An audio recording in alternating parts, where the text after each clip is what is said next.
algunas regiones que en el espiritismo conocemos, sacados del libro Memorias de un suicida de Ivonne Pereira, y la conferencia va a versar sobre el libro y sobre esa temática. Con ustedes os dejo a Maribel.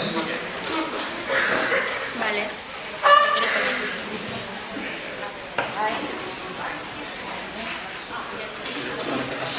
No, te pases solo.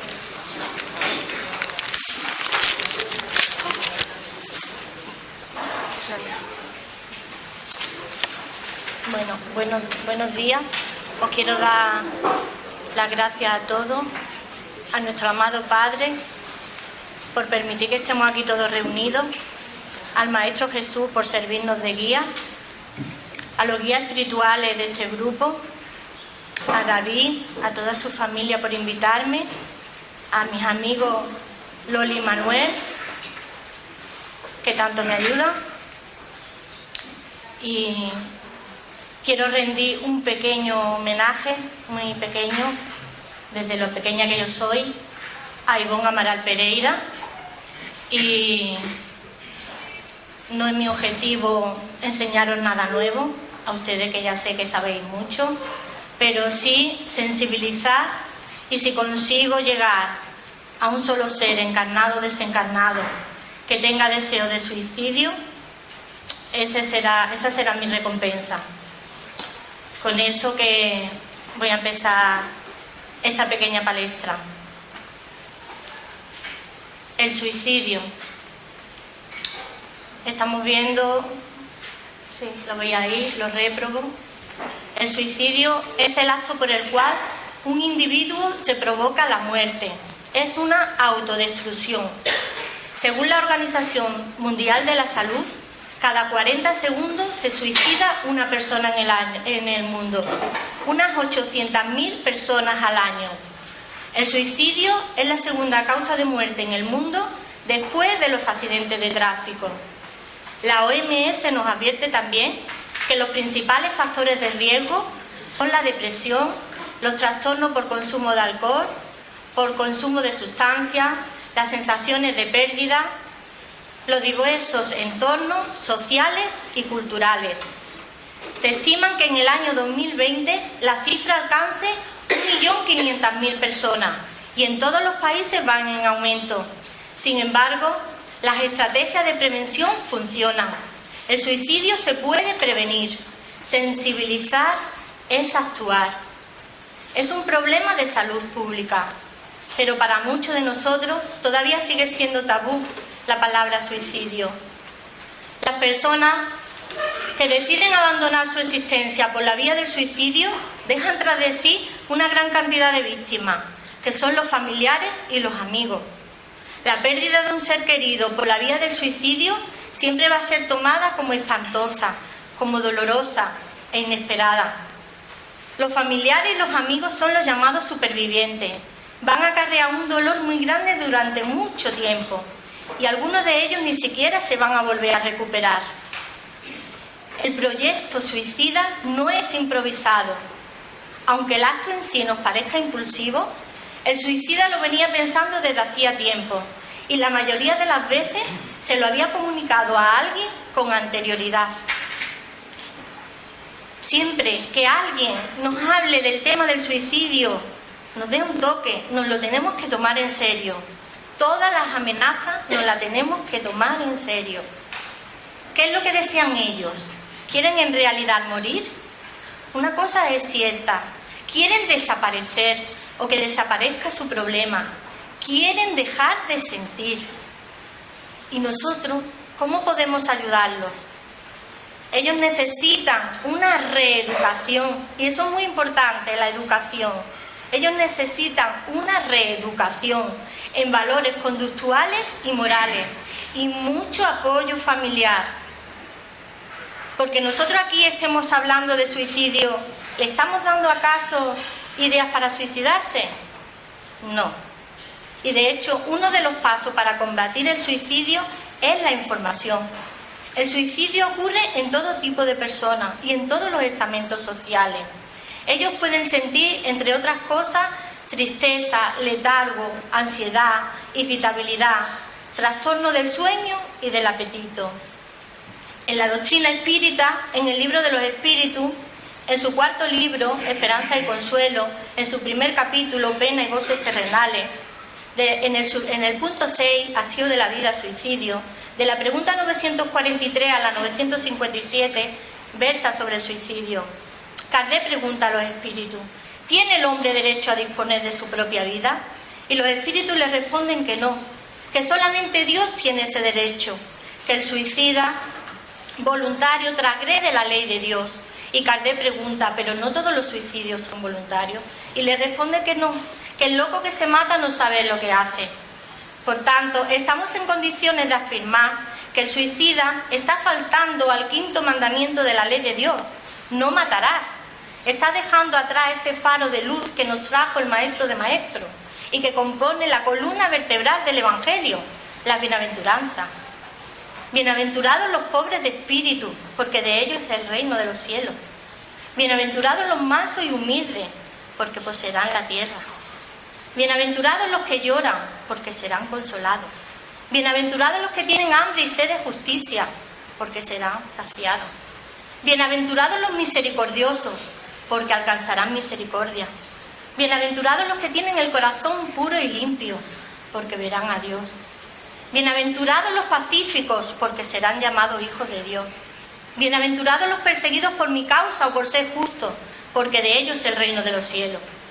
Si hacemos un recorrido por el libro tercero del libro de los espíritus, leyes morales, adoración, trabajo, reproducción, conservación, destrucción, sociedad, progreso, igualdad, libertad, justicia, amor y caridad, vemos cómo el suicida se aleja de la mayoría de las leyes. Por tanto, nos queda claro que el suicida es un delincuente que transgrede la ley de Dios. Y ahora nosotros nos preguntamos: estas personas ya se han suicidado.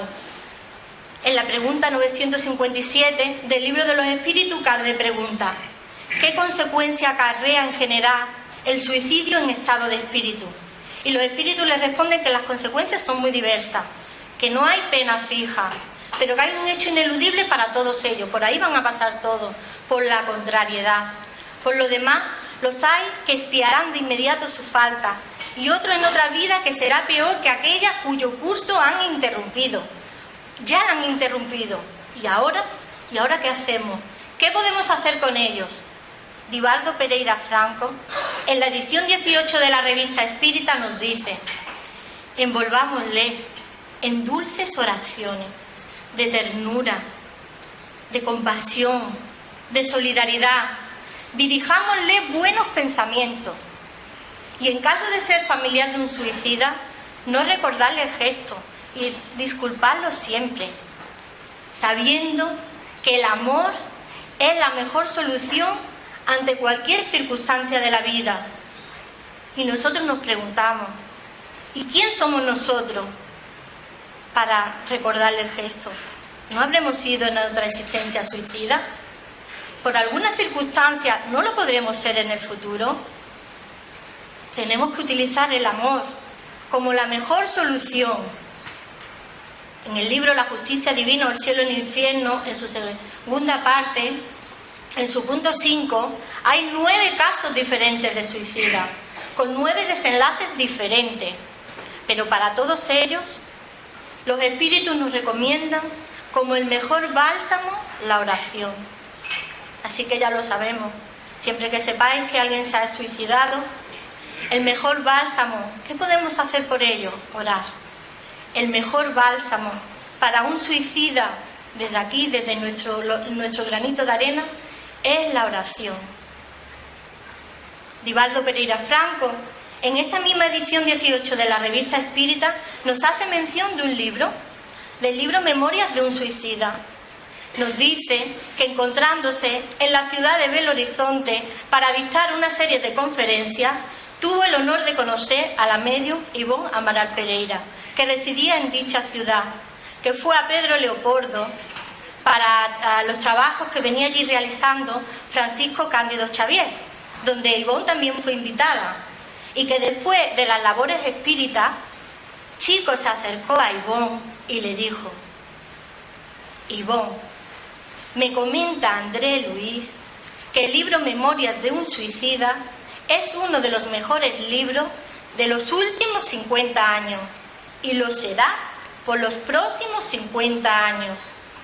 Todos quedamos muy emocionados e incluso Ivonne lloró. El libro Memorias de un suicida de Ivonne Amaral Pereira, dictado por el espíritu Camilo Castelo Branco, prolífico escritor portugués.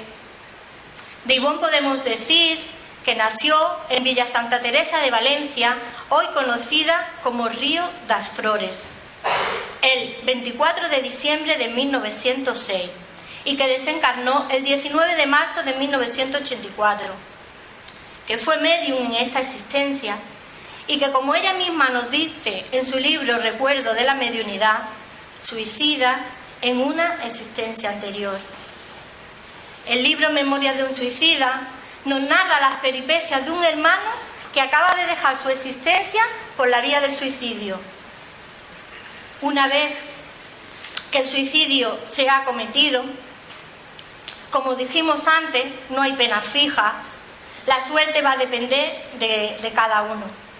Tenemos que hacer especial mención a León Denis, el gran apóstol del espiritismo, que prometió venir en ayuda de toda alma que lo requiriese con el fin de progresar. Ivonne sintió la intuición de él para recompilar y redactar la presente obra. El libro Memorias de un suicida no fue psicografiado, pues ella veía y oía nítidamente todas las escenas. Como dijimos antes, nos narra las peripecias de un hermano, de Camilo, que acaba de dejar su existencia. Y nos dice Camilo: mi orgullo no me permitía comprender qué me había pasado. Fui pobre, luché mucho y en la edad adulta quedé ciego. ¿Ciego por qué? Me desesperé. Devoré mis energías mentales, me di por vencido. Poco a poco me fui obsesionando con la idea del suicidio, por mi falta de creencia en Dios, pues yo tenía conocimientos intelectuales aventajados y sin embargo era paupérrimo y casi hambriento, y los ignorantes y estúpidos tenían los cofres llenos. Mi suicidio se generó por mi rebeldía, al hallarme ciego, cuya expiación consideré superior a mis fuerzas, como injusto castigo de la naturaleza, a mis ojos necesitados de ver. Las primeras horas que pasaron a mi suicidio transcurrieron sin que yo me diera cuenta.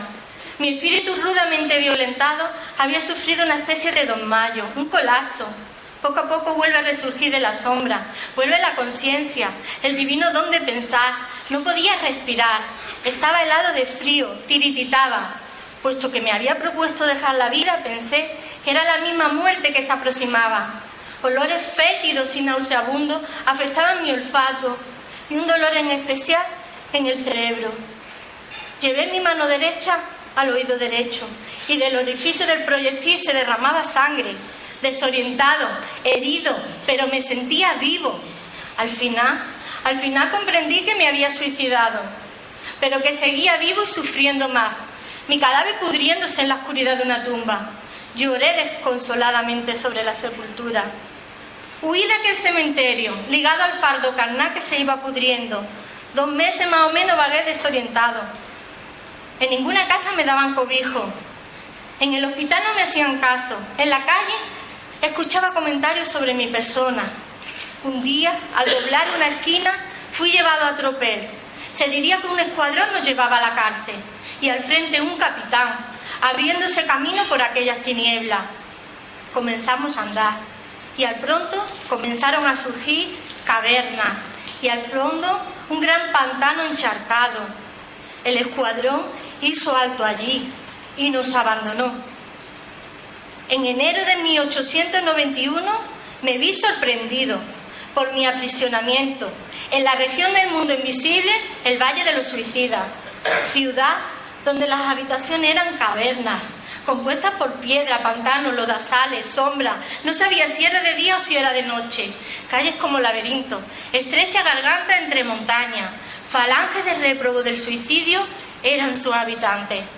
Aprisionados allí, como cautela y caridad, con el género humano. Nosotros vamos a definir réprobo del latín reprobare, reprobar, no aprobar, no haber superado una prueba con éxito, consideramos que hay que volverla a repetir, y también puede significar apartado de la sociedad por una acción mala. Y Camilo continúa. Hombres y mujeres, caracterizados por la alucinación de cada uno, todos con el sello de género de muerte escogido, uno con la ansia del ahorcado, otro con garganta, pecho y oídos bañados en sangre, todos reteniendo con su fuerza mental el momento del suicidio, retratando el episodio sin cesar, haciendo visible esa horrible recordación a sus compañeros, sufriendo por ellos mismos y por los demás. Y la visión insidiosa del cadáver en putrefacción, con su fetidez asquerosa.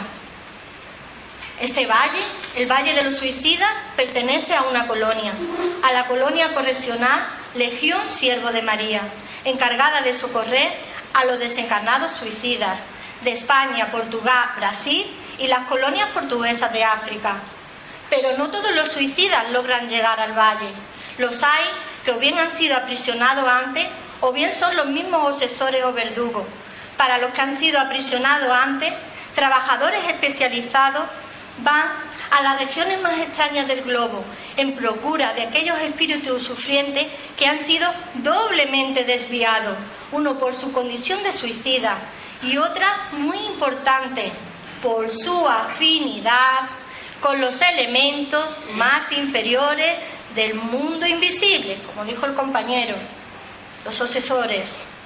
Tenemos que estar vigilantes, tenemos que vigilarnos y orar, si no queremos caer en esas redes. La pregunta 941 del Libro de los Espíritus nos lo dice. El suicidio puede ser inducido. Pagarán por homicidio, pero puede ser inducido. La pregunta 976 del Libro de los Espíritus, Kardec pregunta: ¿es buena la influencia entre los espíritus? ¿Es buena siempre la influencia? Y dice, de los buenos sí, pero de los perversos no.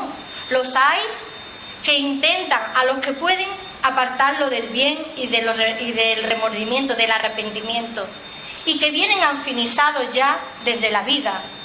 Podemos ver en el drama de la Bretaña, del espíritu Charles, de Ivonne Amaral Pereira, cómo Andrea se tira por un acantilado, inducida por su obsesor Arnolds, que ya viene la historia, ya viene de atrás. Lo podemos ver en Caballeros de Lumière, lo podemos ver en Vorágines del pecado. No ha habido ahí un perdón. Personas que en un principio no había pasado nada, se acabaron convirtiendo en obsesores. Era su suegro, la amaba como una hija, pero ya en esa vida era su obsesor. ¿Cómo pudo ella llegar ahí? Por su falta de perdón, cuando mataron a toda su familia, y le llevó a muchos siglos de sufrimiento esa falta de perdón. Esos hermanos, trabajadores del bien, van a las regiones más extrañas en procura de esos espíritus sufrientes, y cuando logran rescatarlos, los llevan a la colonia.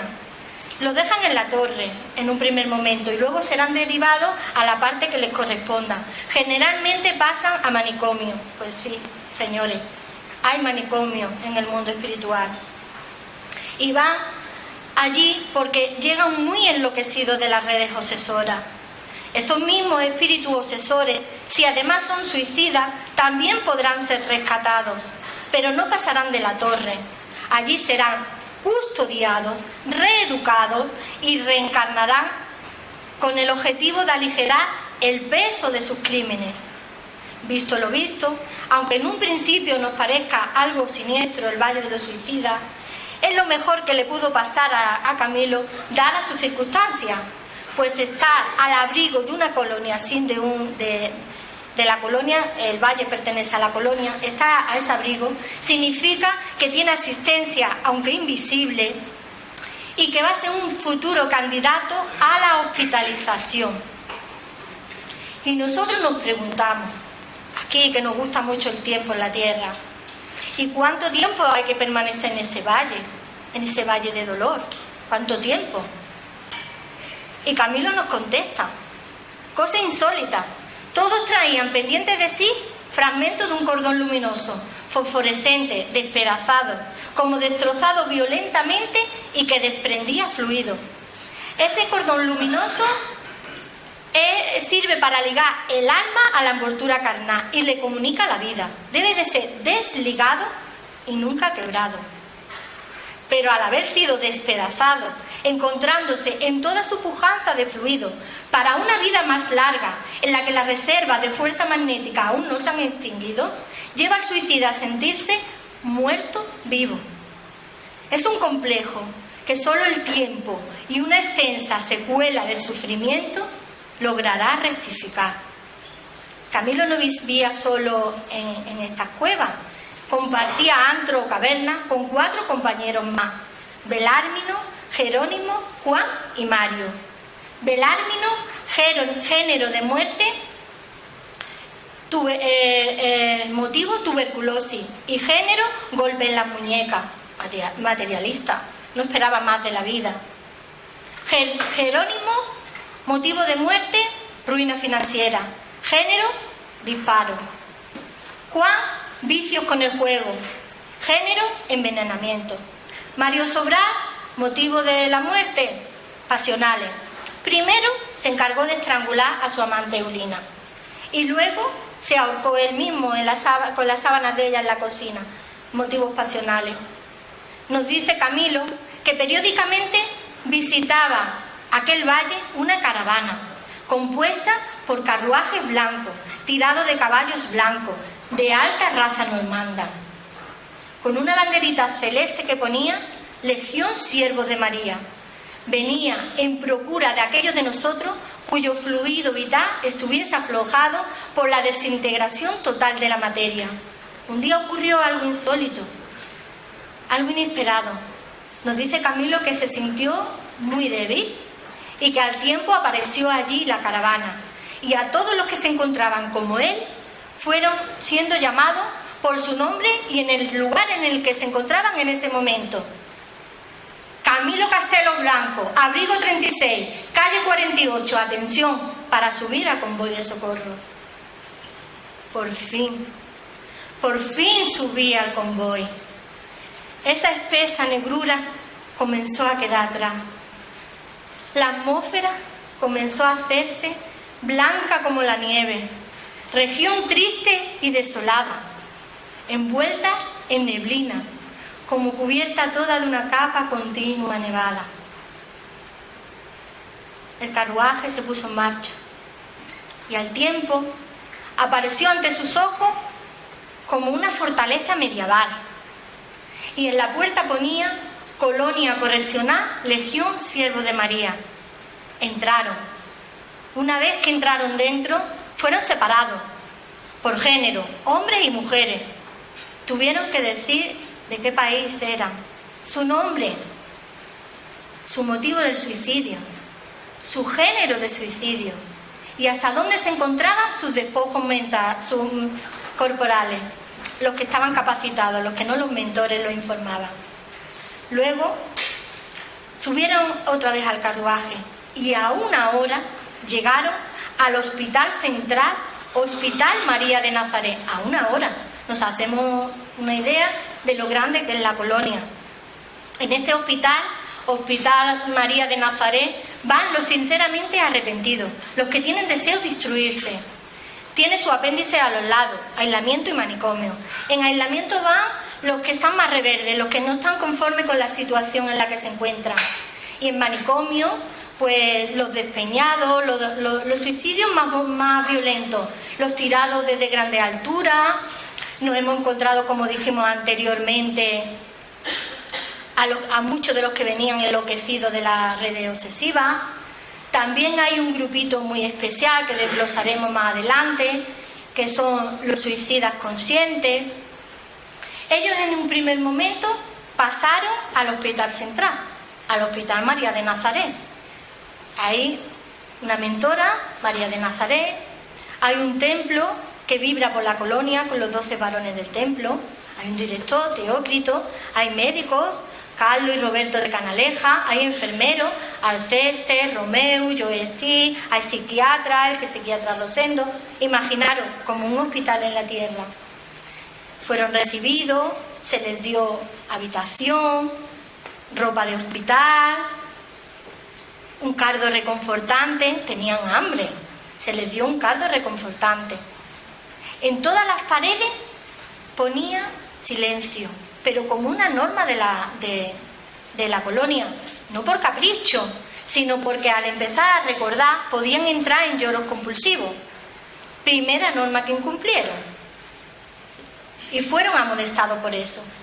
En un primer momento todos quedaron en el hospital, todos a excepción de uno, Jerónimo. Jerónimo estaba muy rebelde, no se conformaba con la situación. Él consideraba que aquello era un castillo, que allí había un príncipe, que ellos eran prisioneros, y él quería su libertad, y quería hablar con el príncipe. Entonces lo llevaron hasta el hermano Teócrito. El hermano Teócrito le explicó la situación en la que se encontraba, que no era aconsejable viajar a su casa en las circunstancias en las que estaba. Había una norma de la colonia que era evitar los sufrimientos innecesarios, pero él seguía, insistía, hasta el punto de que el hermano Teócrito tuvo que pedir consejo telepáticamente a los 12 varones del templo para que le aconsejaran. Los hermanos le dijeron que sí, que lo dejaran de ir, por su libre albedrío. Estaba incumpliendo una norma de la colonia. Y fijaos, estaba tan materializado que hasta exigió un ramillete de flores para su esposa Zulmira. No comprendía para nada. Los demás compañeros quedaron en la habitación y se les explicó que iban a ver todo lo que pasaba, porque de allí tenían ellos que extraer algo bueno. Fueron a Portugal, fueron a la casa de Jerónimo. ¿Cuál fue su sorpresa? Allí no había nadie. Había pasado mucho tiempo, pero él no había reparado en el tiempo. Salió a la calle y espíritus que merodeaban la zona le informó. Muy a gustito, enseguida. No hay nadie. Te suicidaste, te fuiste. Tus hijas mayores están mal, pero anda que los pequeños... El niño, Albino, está en la cárcel. Y Margaritiña en la ribera del muelle, vendiendo pescado, de recadera, pero algo peor, de meretriz, obligada por su madre Zulmira.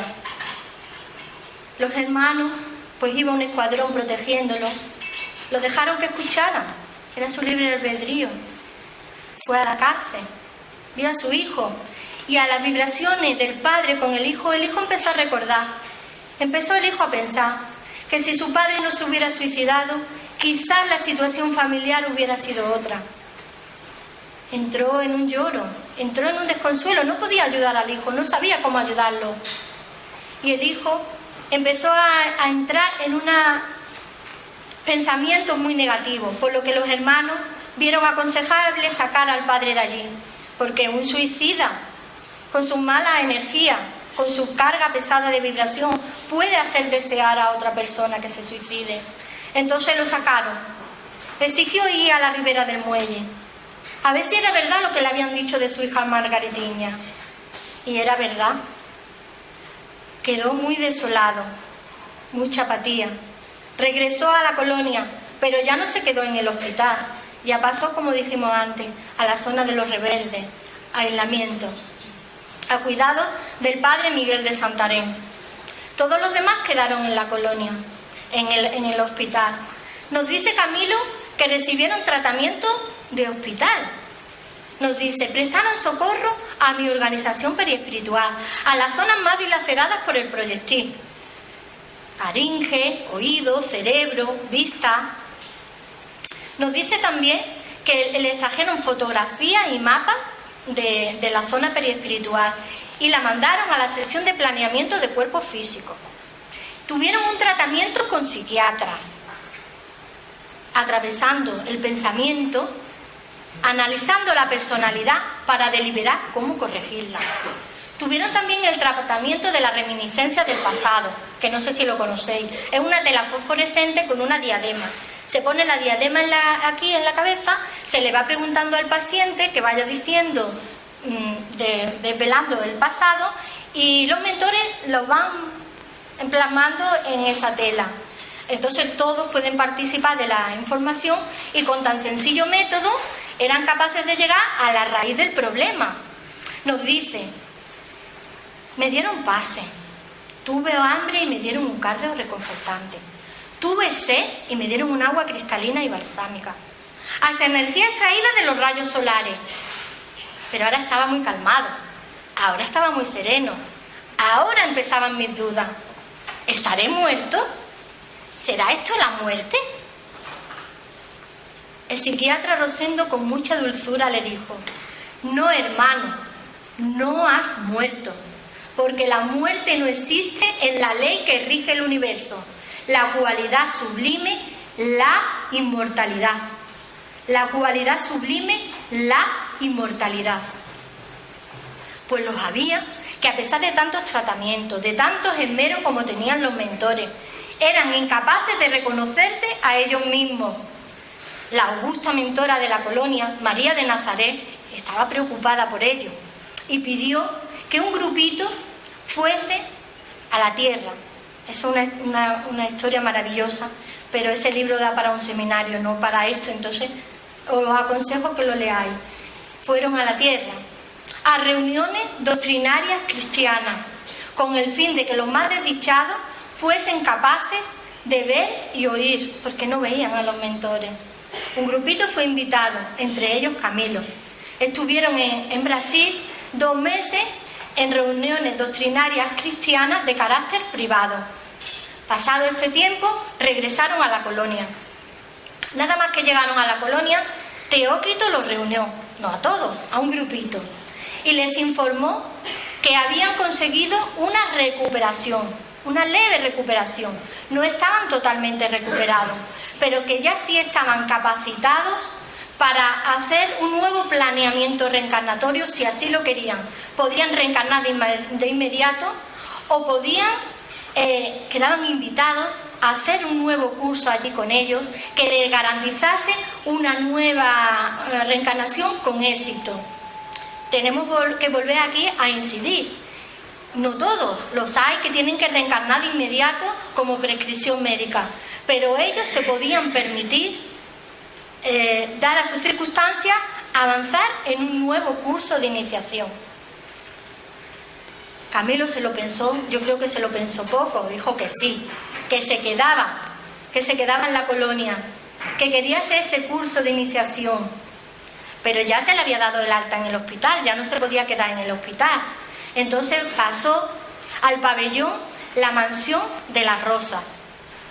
Una vez que llega a la Mansión de las Rosas, lo primero que le hacen, considero con mucha cortesía, que es lo que hay que hacer, se le enseñó toda la colonia. Ahí hay para extraer cosas muy ricas, pero no hay tiempo.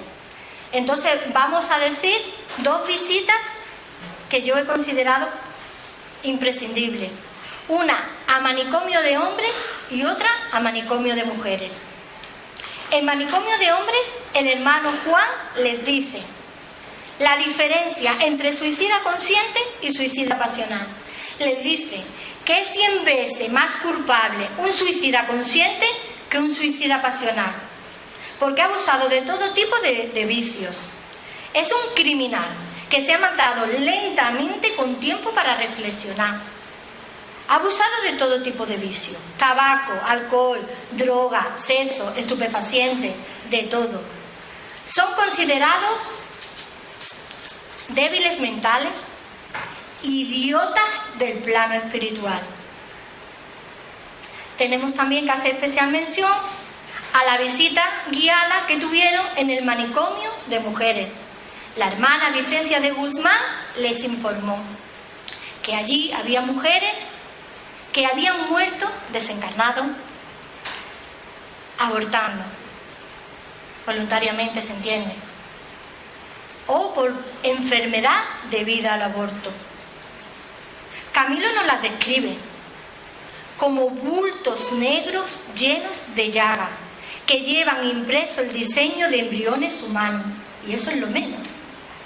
Es lo que os he extraído, porque hay más. Dicho esto, podemos decir que Camilo empezó su curso de iniciación.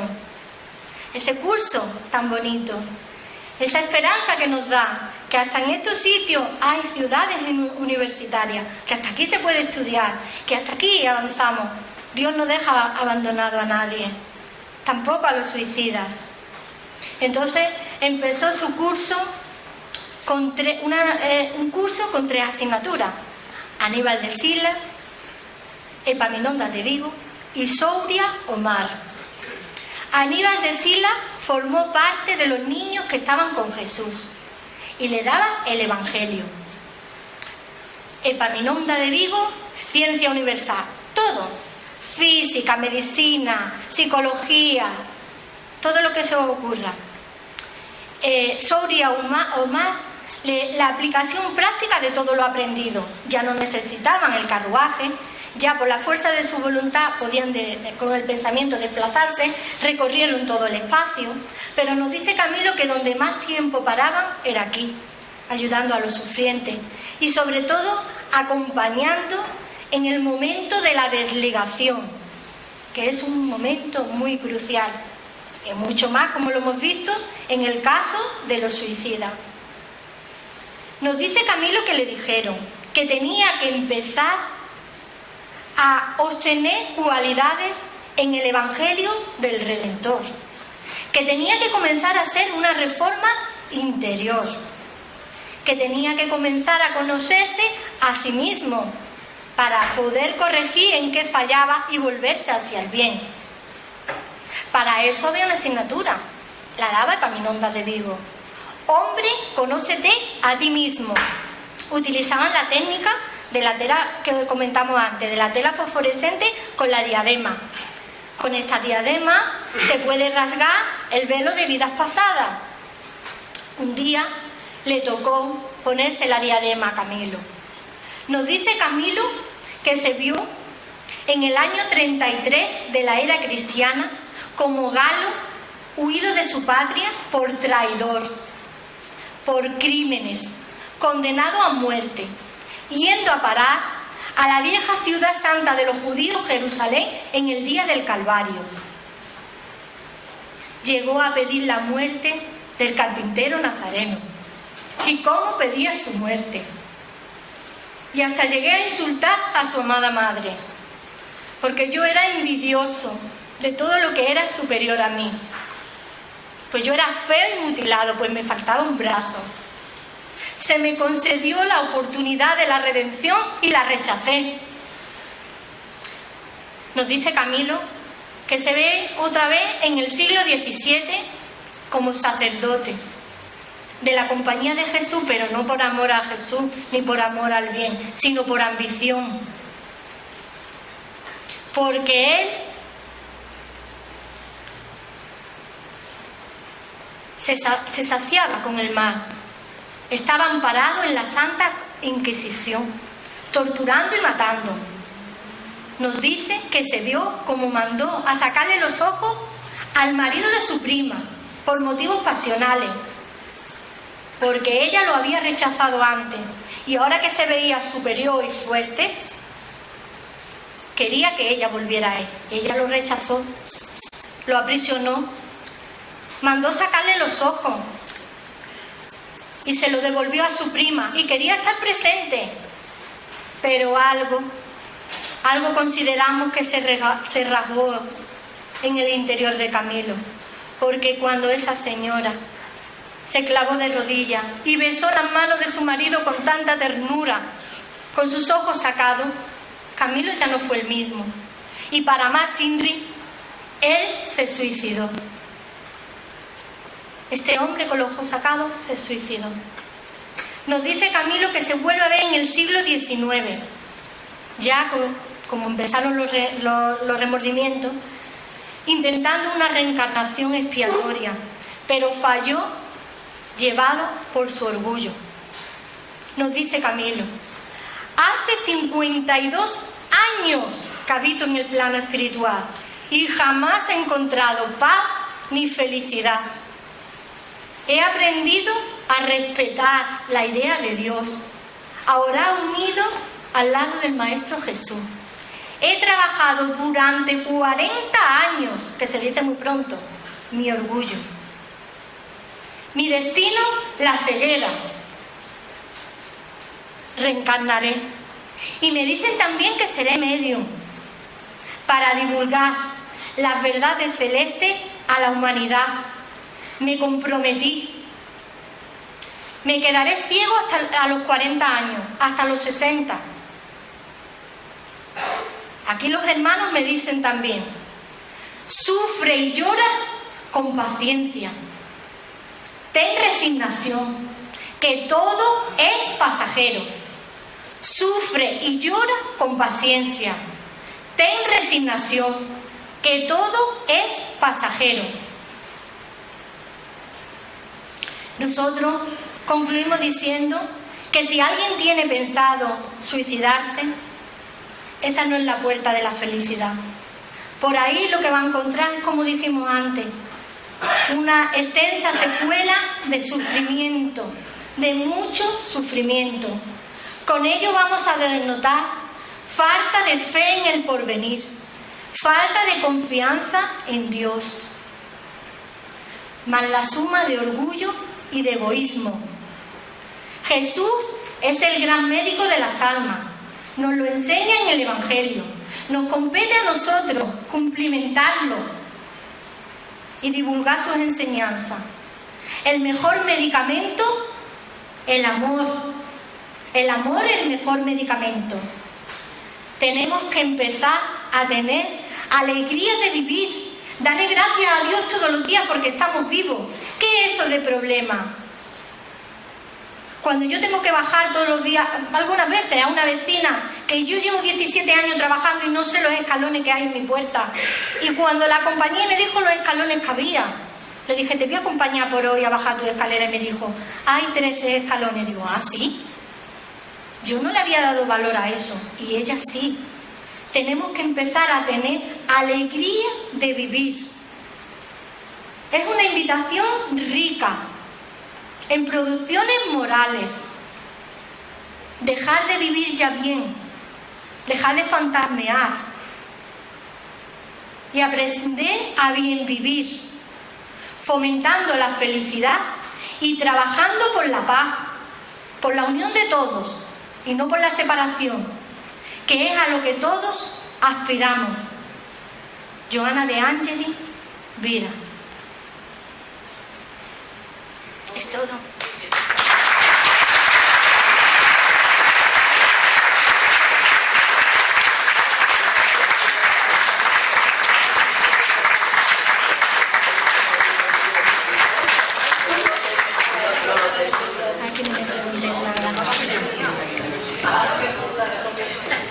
Bueno, yo creo que tras la excelente exposición algunas dudas se habrán suscitado y alguien querrá algún complemento o profundizar un poquito más. Yo creo que es la ocasión de aprovechar. Miedo.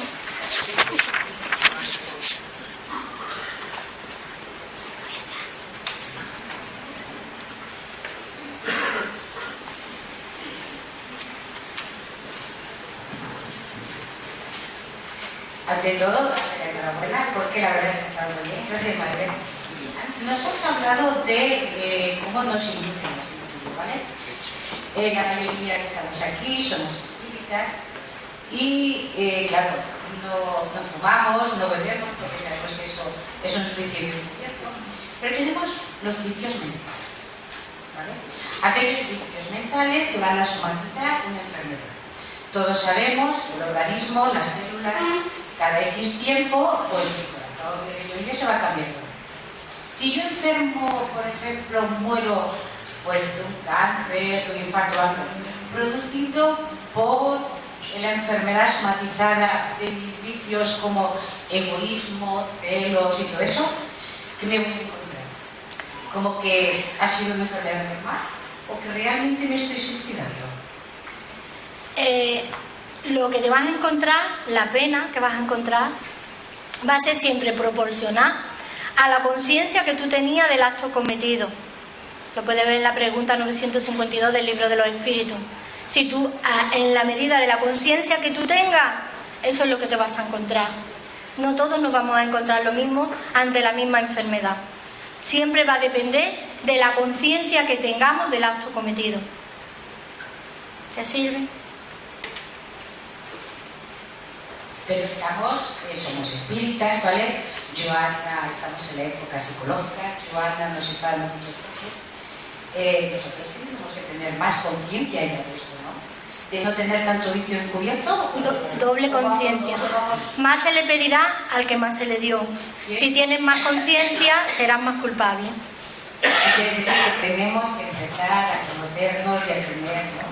Conocernos a nosotros mismos, como decía Camilo, conocernos a nosotros mismos, ver en qué estamos fallando, no solamente saberlo, porque saberlo no conduce a nada, tenemos que cambiar nuestra actitud y a medida que tenemos más conciencia nos endeudamos más. Entonces, de todos los caminos se va a llegar a Dios, no solamente desde el espiritismo. El espiritismo es un instrumento más muy rico y muy valioso, y por lo tanto por el que se te va a juzgar. A más conciencia tengas tú del acto que has cometido, más te endeudarás, considero yo.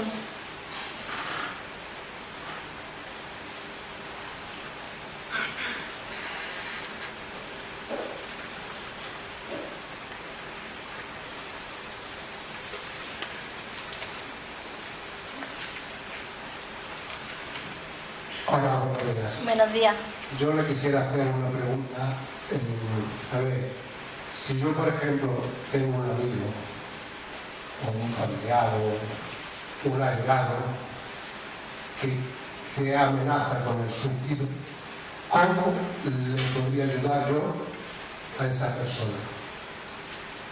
Como dijimos al principio de la conferencia, siempre que nos hable alguien de amenaza, aunque lo esté pasando desapercibido, es una amenaza.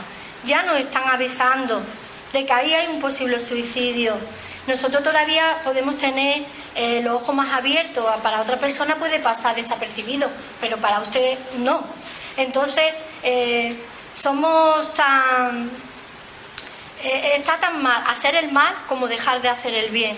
Entonces estás obligado a ayudarle porque tienes conciencia de ello, si quieres. Y la primera cosa que hay que hacer, considero yo, desde mi perspectiva, que es hablar con él, no atiborrar la información, sino que fluya, que él se desahogue, que suelte lo que lleva en su interior. Y ahora sutilmente tú irle dando pequeñas cucharaditas. Tampoco la luz muy fuerte lo puede cegar, pero tenerlo siempre como que esa es una misión tuya que se te ha dado, puesto que te has dado cuenta, la misión es tuya. Entonces en la lista de los que tú tienes que ayudar está esa persona, y serás tan culpable como él por no haberlo ayudado, porque no es suficiente hacer el bien, también hay que no dejar de hacerlo, eso también es el mal. Considero que eso es lo que deberías de hacer. Vale, gracias. A ti. Pero es que en el caso mío, digamos, nos separa una distancia muy grande. O sea, no lo tengo aquí a mi lado, o sea, a mi entorno. Hay muchos kilómetros por medio. No. Entonces, claro, yo pienso que con el pensamiento y la oración se ayuda. Pero claro, siempre queda esa duda, ¿no? De que a lo mejor no haces lo suficiente. Es que no comentaste que no lo tenías cerca. Si no lo tienes cerca, si tú haces la oración sentida de corazón, no de carretilla, con todo tu alma, los mentores se van a encargar de posibilitar personas alrededor de él que le lleve esa ayuda. Porque tú no mientes, en los pliegues de tu alma está tu verdad. Tú me dices que no estás cerca y yo me lo creo, pero si mintiera está en los pliegues de tu alma, ¿no? Entonces tú estás diciendo que no puedes estar cerca y sabes que no hay nadie allí como tú para ayudarle. Ora. Vale, gracias.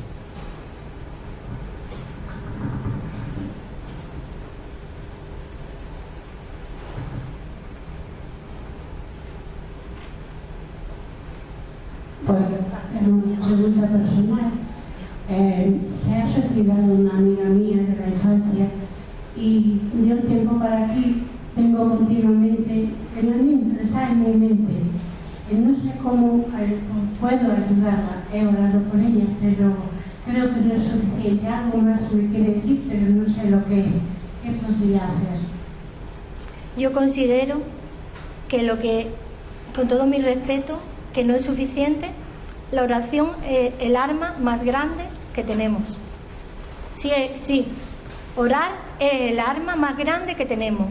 Hay que orar por esa persona.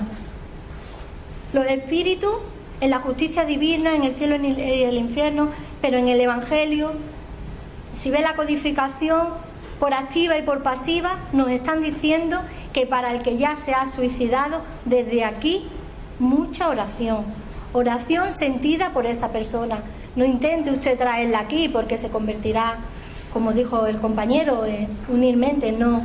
Orar por esa persona sentida, de corazón, que aunque usted no tiene por qué ver el efecto, no oramos esperando a pararnos a ver ante nuestros ojos el resultado. El resultado llegará. Usted ore con fe a Dios.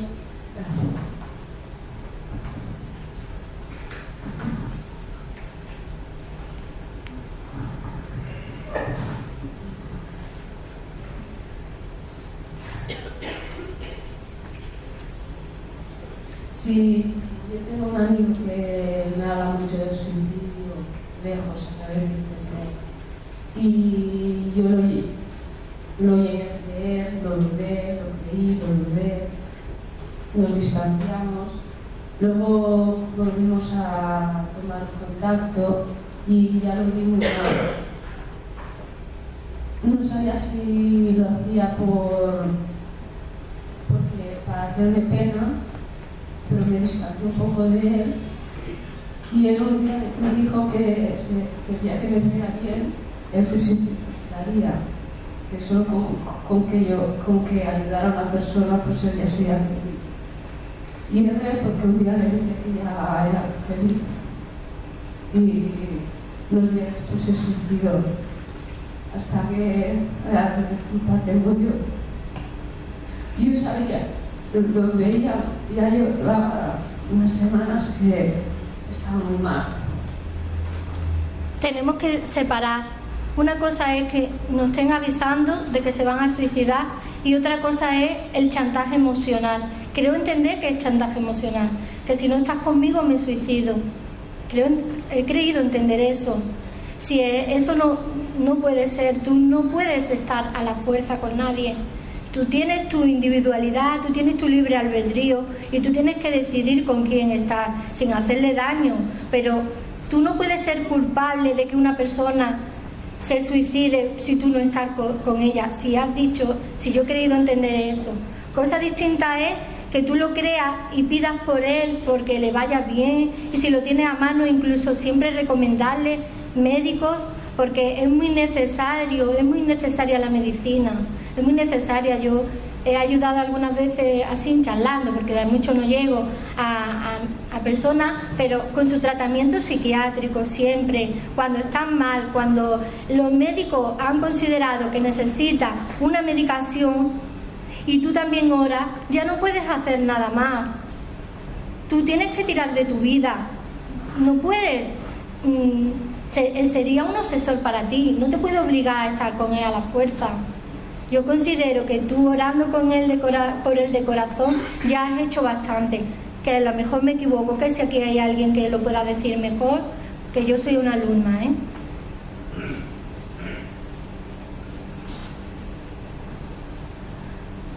¿Estás bien? Sí, es que me bloqueo. Vale.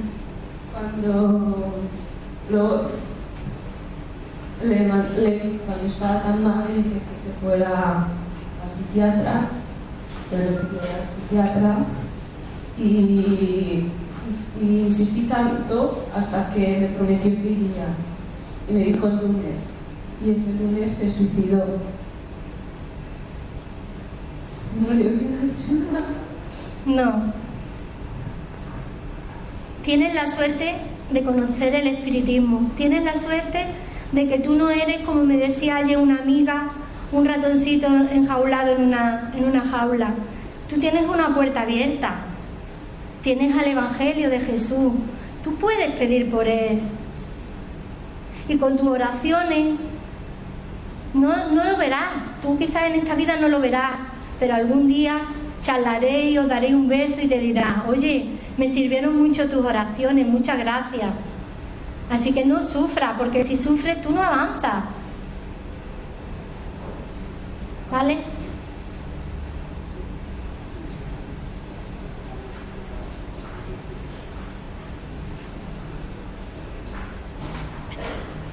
Bueno, con los testimonios, no sé si hay alguien más. Pues yo quiero decir simplemente que muchísimas gracias a todos por invitarme, a todos vosotros por tener la paciencia de escucharme y a la espiritualidad por estar también aquí hoy. Muchas gracias a todos.